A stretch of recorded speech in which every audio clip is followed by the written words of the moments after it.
ಕಳೆದ 3-4 ದಿವಸಗಳಿಂದ ಮೈಸೂರಿನ ಮೂಡಾದಲ್ಲಿ ಬಹಳಷ್ಟು ದೊಡ್ಡ ಹಗರಣಗಳಾಗಿದೆ ಅಂತ ಹೇಳಿ ತಾವೆಲ್ಲ ನನ್ನ ಸನ್ಮಿತರೆಲ್ಲ ಟಿ ವಿ ಚಾನಲ್ಸಲ್ಲಿ ತೋರಿಸ್ತಾ ಇದ್ರಿ.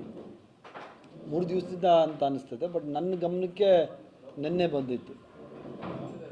ಅದರಿಂದ ಕೂಡಲೇ ಇದ್ರ ಬಗ್ಗೆ ಮುಖ್ಯಮಂತ್ರಿಗಳ ಜೊತೆ ಮಾತನಾಡಿ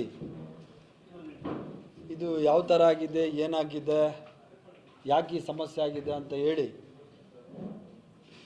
ನೋಡಲಿಕ್ಕೋಸ್ಕರ ಇವತ್ತು ನಾನು ಮತ್ತು ನಮ್ಮ ನಗರಾಭಿವೃದ್ಧಿ ಇಲಾಖೆಯ ಕಾರ್ಯದರ್ಶಿ ಮತ್ತು ನಗರಾಭಿವೃದ್ಧಿ ಈ ನಮ್ಮ ಪ್ರಾಧಿಕಾರಗಳಿಗೆ ಕಮಿಷನರೇಟ್ ಒಂದು ಮಾಡಿದ್ದೀವಿ, IAS ಆಫೀಸರ್ ಅವ್ರ ಜೊತೆಗೂಡಿ ಇವತ್ತು ನಾನು ಬಂದಿದ್ದೀನಿ.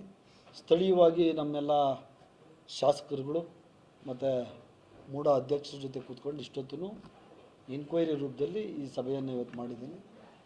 ಹಲವಾರು ವಿಚಾರ ವಿನಿಮಯಗಳು ಆಗಿದ್ದಾವೆ, ಹಲವಾರು ವಿಷಯಗಳು ಇನ್ನೂ ವಿಚಾರಣಾ ಹಂತದಲ್ಲಿವೆ. ಅದಕ್ಕೂ ಮುಂಚೆ ನಾನೊಂದು ನಿಮಗೆ ಒಂದು ಮಾತು ಹೇಳ್ತೀನಿ. ದಿನಾಂಕ 4/12/2023 ಸುಮಾರು 7 ತಿಂಗಳ ಮುಂಚೆನೇ ನಾನೇ ಒಂದು ನಿರ್ದೇಶನ ಕೊಟ್ಟಿದ್ದೀನಿ. ಒಂದು ಪೇಪರ್ ಕೊಡ್ತೀನಿ. ಈ ಮುಂಚೆ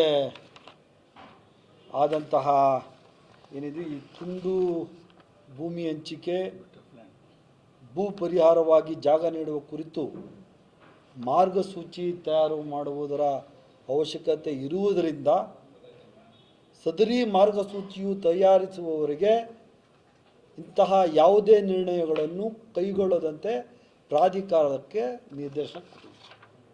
ಇದನ್ನು ನಾನು ಮತ್ತೆ ರಿನ್ಯೂ ಮಾಡಿದ್ದೀನಿ, ಆದೇಶ ಮಾಡಿದ್ದೀನಿ. ಅಂದರೆ ನಾನು ಆದೇಶ ಮಾಡಿದ್ದೀನಿ ಅಂದರೆ ನನ್ನ ಆದೇಶದ ಮೇಲೆ ನಮ್ಮ ಕಾರ್ಯದರ್ಶಿಗಳು ಆದೇಶ ಮಾಡಿ ನಾನು ಈಗಾಗಲೇ ಆದೇಶ ಹೊರಡಿಸಿದ್ದೀನಿ. ಆವಾಗ ಪ್ರಭುಲಿಂಗ ಕವಳಿಕಟ್ಟಿ ಅಂತ ಹೇಳಿ ಪೌರಾಡಳಿತ ನಿರ್ದೇಶಕರಿದ್ದರು. ಅವಾಗ ಅವ್ರನ್ನ ಇದು ಅಧ್ಯಕ್ಷರು ಮಾಡಿ ಮೊಹಮ್ಮದ್ ಫಾಜಿಲ್ ಅಂತ ಹೇಳಿ ನಗರ ಗ್ರಾಮಾಂತರ ಯೋಜನೆ ಜಂಟಿ ನಿರ್ದೇಶಕನ ಸದಸ್ಯರು ಮಾಡಿ ಕಳಿಸಿದ್ದೆ. ಅದಾದ ನಂತರ ಮತ್ತೊಂದು ಆದೇಶ, ಕಮಿಷನರೇಟ್ ಇರಲಿಲ್ಲ ಆವಾಗ. ಈ ಇಡೀ ಕರ್ನಾಟಕ ರಾಜ್ಯದಲ್ಲಿ ಇರುವಂಥ ಎಲ್ಲ ನಗರಾಭಿವೃದ್ಧಿ ಪ್ರಾಧಿಕಾರಗಳಿಗೆ ಕಮಿಷನರ್ ಅಂತ ಇರಲಿಲ್ಲ. ಅದಾದಮೇಲೆ ಹೊಸ ಪೋಸ್ಟ್ ಕ್ರಿಯೇಟ್ ಮಾಡಿ ಇನ್ನೊಬ್ಬ IAS ಆಫೀಸರ್ನ ಅದಕ್ಕೆ ಹಾಕಿದ್ದೆ. ಅದಾದಮೇಲೆ ಈ ವೆಂಕಟಪತಿ ಆರ್ ಅಂತ ಹೇಳಿ ಅವ್ರನ್ನ ಅಧ್ಯಕ್ಷರು ಮಾಡಿ ಮತ್ತು 4 ಜನ ಸದಸ್ಯರುಗಳನ್ನ ಮಾಡಿ, ಇದು ಯಾವತ್ತು ಮಾಡಿದ್ದು ಮರ್ತೀನಿ ನಾನು ಆರ್ಡ್ರು, ಮೊನ್ನೆ ಅಲ್ಲಯ್ಯ,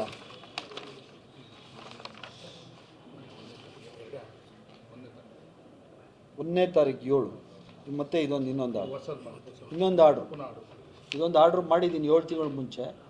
ಅವರು ಕವಳಿಕಟ್ಟಿ ನನ್ನ ಇಲಾಖೆಯಲ್ಲಿ ಇದ್ದಾರೆ, ಕಮಿಷನರ್ ಆಗಿ,